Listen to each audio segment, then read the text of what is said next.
Why, hello there! I've just finished making Bartholomew's Bestiary, the fantastical trading card game and guide to mythical creatures great and small. Now, let me show you. Throughout millennia, across all cultures, one infamous mythical beast has pervaded. A shape-shifting monster that prowls beneath the moonlight, feasting on human flesh. The werewolf. Now, did you know that werewolves were inspired by wolves? Shocking, I know. The earliest mention of human-to-wolf transformation goes back over 4,000 years to the Babylonian poem, the Epic of Gilgamesh. Here, Ishtar, the goddess of love and war, transformed her suitor into a wolf because, why not? Over in ancient Greece, the poet Hesiod told of King Lycaon, who wanted to trick Zeus, king of the gods, by serving him up human meat. Zeus, being a god, immediately knew what the king was up to and, furious at his savagery, turned Lycaon into a wolf. Back then, though, these wolfman myths rarely saw the beast as villainized as it would later become. Fast forward to 15th century Europe, and the sheep business had started to boom, or bleat, becoming a major source of industry and income. As such, wolves were increasingly feared for their tendency to prey on livestock. As this fear grew, it developed into a greater fear of werewolves. The church jumped on the myth, linking the werewolf to witchcraft and satanic worship, and kicking off werewolf trials across Western Europe. Back then, people believed that werewolves used magical skins, salves, or belts to turn into wolf form and commit their wicked crimes. Some even confessed to it. Take the case of 16th century farmer Peter Stump from Bedburg, Germany. Legend has it that he engaged in unspeakable acts like cannibalism and, when caught, claimed, albeit under duress, that the devil had gifted him a wolfskin belt, giving him the ability to transform. Fortunately, there's no solid evidence that werewolves exist. No remains of wolf-human hybrids have ever been found, and those who claim to be werewolves probably either suffered from mental illness or were forced into confessing. And yet even today, so-called werewolves are still being spotted. Take the Beast of Bray Road, first sighted in the rural outskirts of Elkhorn, Wisconsin in 1936. Reports described a black, hairy wolf creature about 6 to 7 feet tall that looked something like this. Creepy! And across the pond in Hull, Yorkshire, there's Old Stinker, a wolf-like creature known for its pungent smell that was spotted as recently as 2016. Though much of what we consider to be genuine werewolf lore comes from relatively recent pop culture. The idea that a werewolf spreads its curse through biting almost certainly comes from the 1935 horror Werewolf of London, whereas the image of a werewolf transforming during a full moon originates from the 1943 horror crossover Frankenstein Meets the Wolfman. Now, there's a mountain of theories about what may have started the werewolf myth in the first place. Some say it stems from early humans who donned the wolfskins while hunting for camouflage and to invoke the spirit of the animal. Others have tried to put it down to a medical condition like ergo poisoning from eating rotten crops, which causes hallucinations. Or there's hypotrichosis, a rare condition that causes excess hair growth. Some, like Redditor 3T Scroat, nice name, wondered whether the bodies of bears like this decaying one may have inspired the myth. Regardless, no one theory has ever been proven as the true source of werewolves. The myth is so ubiquitous it's become rooted in human culture, tapping into a shared fear that's haunted us for centuries and forever will. Another beast you don't want to mess with comes from Northern Europe, the brutish but dim-witted troll. These creatures are everywhere in Scandinavian folklore and have become a regular part of popular culture, as well as the name for an unfortunate subsection of the internet. The trolls of myth are humanoid creatures that can range from mountain-sized giants to smaller than human. They make their homes in mountains, forests, and rivers and transform into stone at the touch of sunlight. But is there any truth behind these myths? Have we found any gigantic skulls lying around Scandinavia? I had my hopes up until I realized that particular pic is just a prop from the 2022 movie Troll. That said, there could be something to it. As long as 65,000 or even 100,000 years ago, early humans would have encountered similar creatures, the Neanderthals. These were heavy-boned people with pronounced brows and broad, fleshy noses. Sound familiar? They lived across all of Eurasia, and stories of these strange elusive beings may have been passed down, growing in stature and detail until they became the troll myths of today. But that's not all. Ever heard of changelings? In European folklore, the word refers to a supernatural being left by a creature like a fairy or troll as a substitute for a kidnapped human baby. Could this fear have roots in early humans mating with Neanderthals and producing hybrid children? The truth is in our blood. Humans outside of Africa share about 2% of their genetics with these ancient people, and even modern Africans share 0.2%. Which is wild considering Neanderthals didn't even live in Africa. So I'm part troll? That explains why I can't stand going out in the sunlight. Okay, this theory definitely checks out. Trolls and Neanderthals are both dumb, right? Actually, wrong. The oldest reference to a troll comes from the 13th century Prose Edda, a classic of Norse mythology. The scene opens on a poet traveling through a forest at night where he comes across an old troll woman who speaks with lyricism and intellect. Cavemen weren't grunting brutes either. Neanderthals were actually incredibly intelligent, possessed a rich culture, and were skilled tool makers, just like us. Looks like cavemen are the ones getting trolled. For all two of you who haven't watched the Harry Potter movies, there's a magical bird in them called Fawkes, a phoenix. This is a stunning creature from myth with purple, red, and gold feathers. It lives for 500 years and, when its time is done, bursts into flames and is reborn from the ashes. The phoenix myth made its way into Western culture from ancient Egypt thanks to the Greek writer Herodotus. In the 5th century BC, he wrote histories where he chronicled his travels into the East. On his journey, he visited the Egyptian city of Heliopolis, the city of the sun dedicated to Ra, the sun god. There, Herodotus spoke to temple priests who told him of Bennu, a divine heron and symbol of the sun, creation, and rebirth. Bennu, in turn, may have been inspired by a real-life heron species native to Egypt, like the gray heron. And on returning to Greece, Herodotus named Bennu the Phoenix, describing it as an eagle-like bird. Although at this point there was no mention of Bennu's or the phoenix's ability to burst into flames. Over the centuries, phoenix legends spread across the Western world like wildfire and became particularly popular in early Christian Europe. In 96 AD, Pope Clement I used the phoenix's powers of rebirth as evidence for Jesus' resurrection, except in his version the bird rotted away, leaving a little worm that grows into a new phoenix. Ew. The image of a phoenix emerging from ashes wouldn't appear until much later in the 4th century, when the Latin poet Claudian described an old phoenix being ignited by the sun's rays, this being the version that endures today. Good job! The sight of a worm creeping out Fawkes' decaying body wouldn't have been quite as cute. Way back in 79 AD, the Roman author Pliny the Elder wrote of a soldier in Libya who came across a small venomous snake.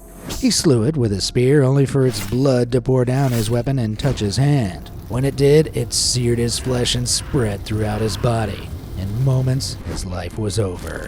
This snake was the basilisk, a beast so venomous it could slaughter its prey with a mere glare. It had a crown-like growth of spikes, and the only way to defeat it was with the smell of a weasel? Okay.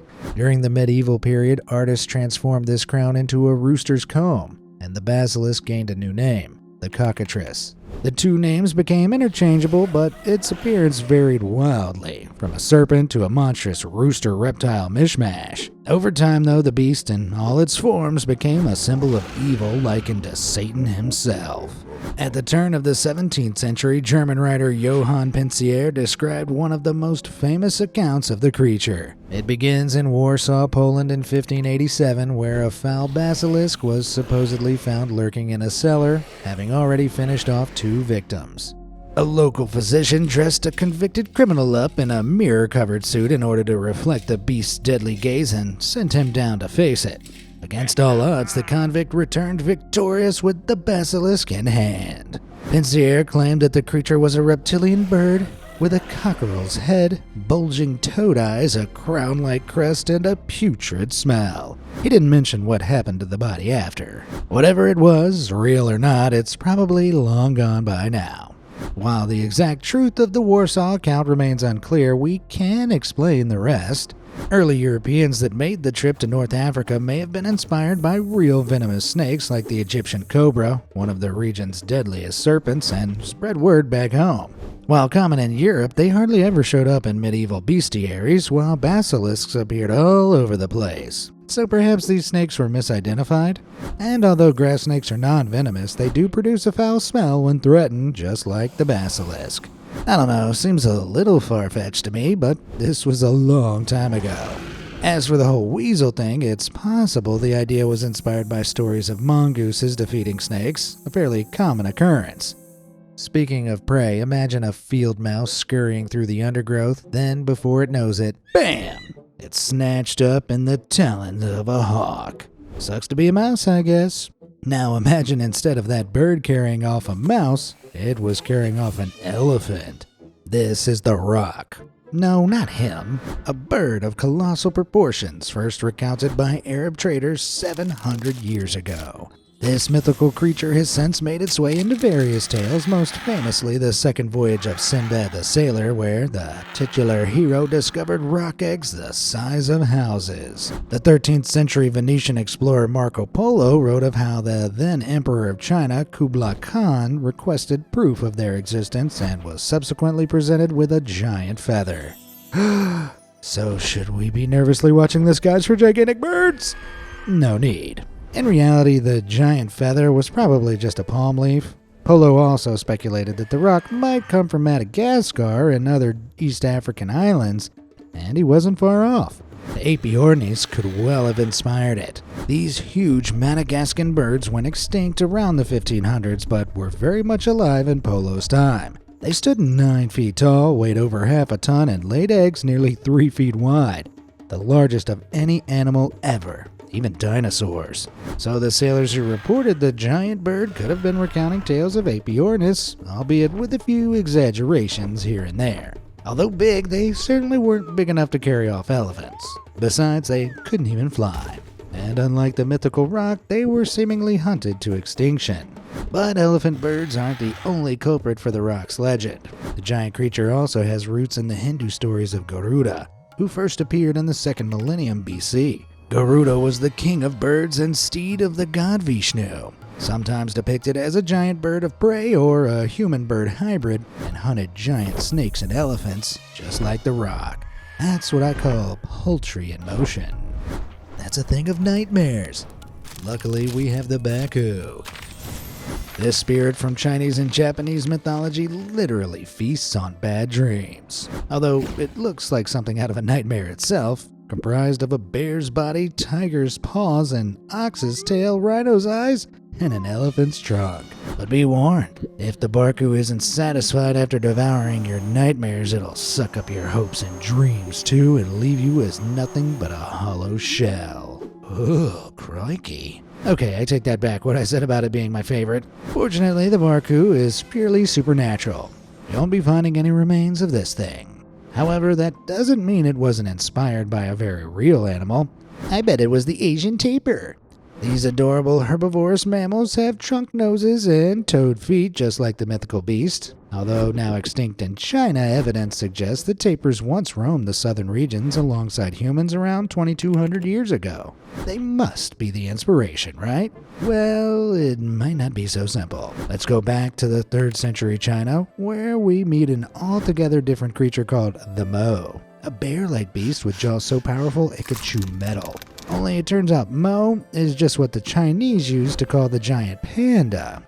Ah, okay, but what's the Mo got to do with Bakus? Well, in the 9th century, Mo's were popularized / sensationalized by poet Bai Jue, who depicted them as hybrid beasts with an elephant's face that could ward off sickness and evil. And we got the Baku we now know between the 14th and 15th centuries, just when Jue's trunk-faced, evil-warding Mo entered Japanese culture. Coincidence? I think not. Jump to modern times and the Baku has taken on a more tapir-like image. In Japanese, the word itself actually refers to both the mythical creature and real animal.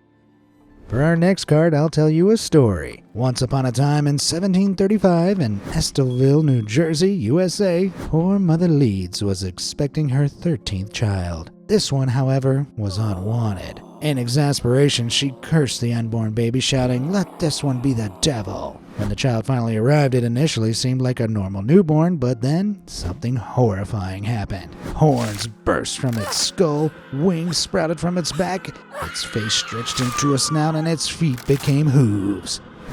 And so the Jersey Devil was born.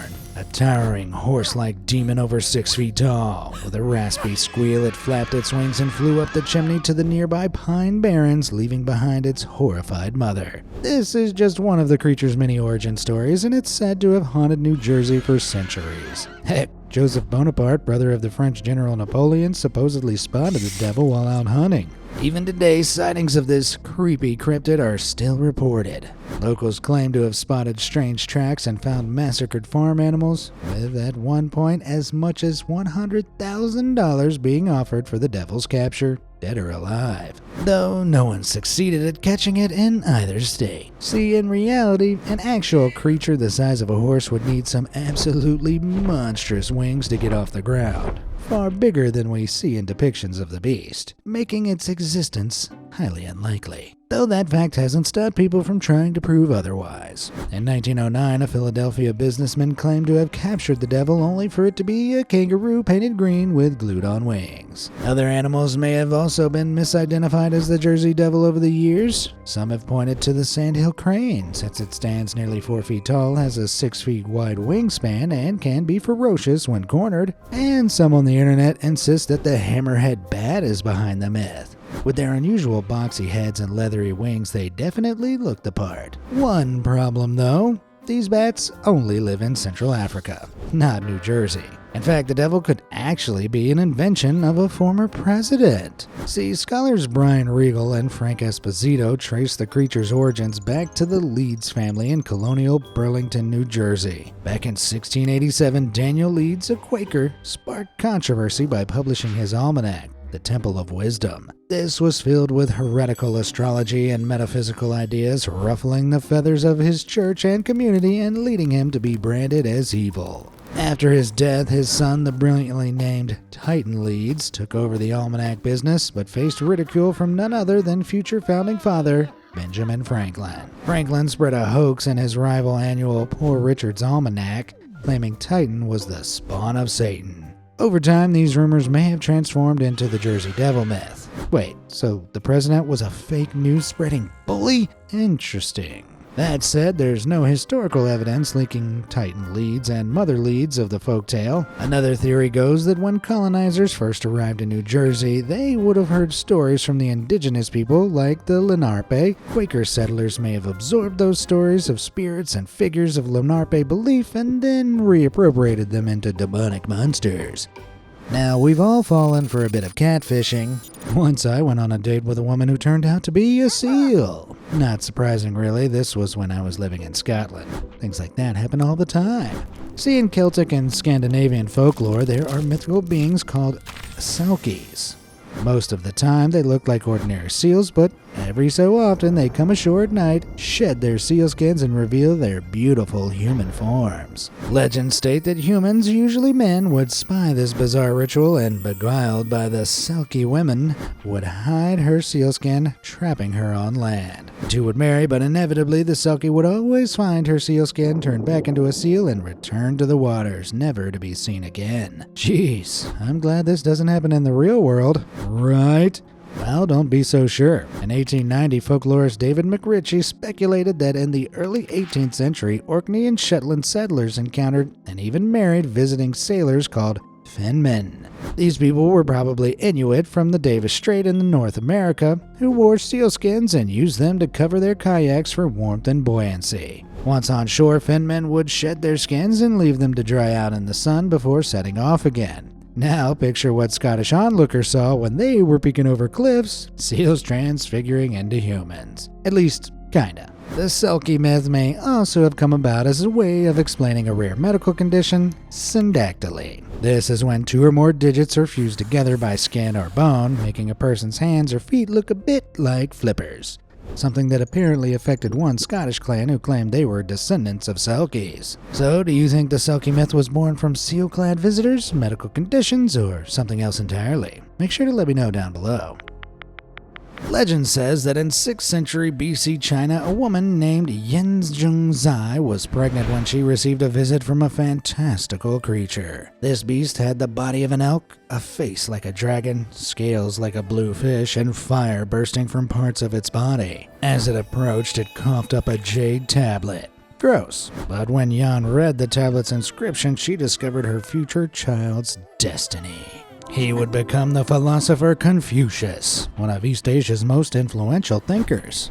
The strange creature that foresaw his greatness was the qilin, a symbol of purity and benevolence in Chinese mythology, a bit like the Western unicorn.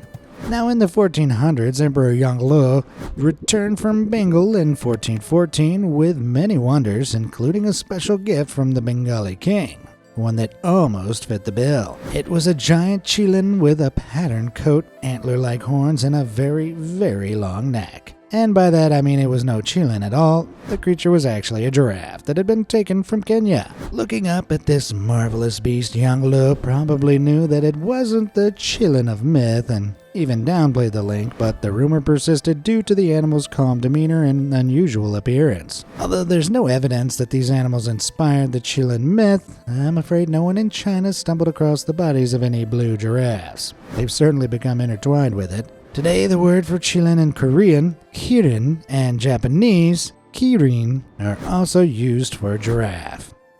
Must be nice being a giraffe, all tall and slim. See? Some days I worry about not having much of a jaw, but hey, it could be worse. I could not have much of a head. Bring on the blemishes.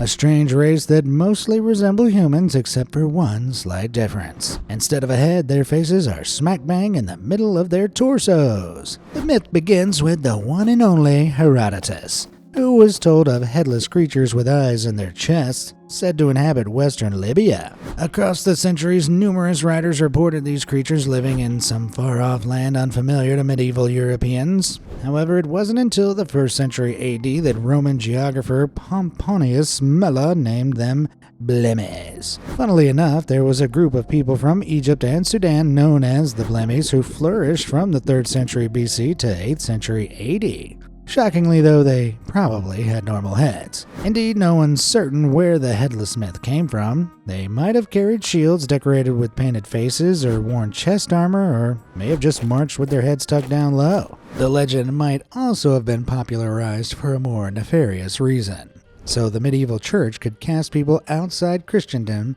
as the barely human other. Having said that, another theory I've seen online goes that the mythical creatures were confused with bonobos. These apes are found in rainforests along the south bank of the Congo River, and they sometimes sit with their faces hunched over and their heads close to their chests. I'm not convinced. See, legends of people with torso faces aren't limited to stories from European travelers visiting far-off lands. The Chinese work Classics of Mountains and Seas, compiled sometime between the 3rd century BC and 2nd century AD, mentions the god Xingtian, who looks just like a blemmie. And in Japan, there's the Donosora, a yokai, a type of supernatural being who's also a headless visaged torso.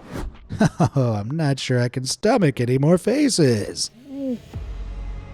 Good thing we've come to the end. Which mythical beast was your favorite? If you enjoyed this, don't forget to check out the first mythical creatures that actually exist in real life video. Thanks for watching, everyone. I'll see you next time.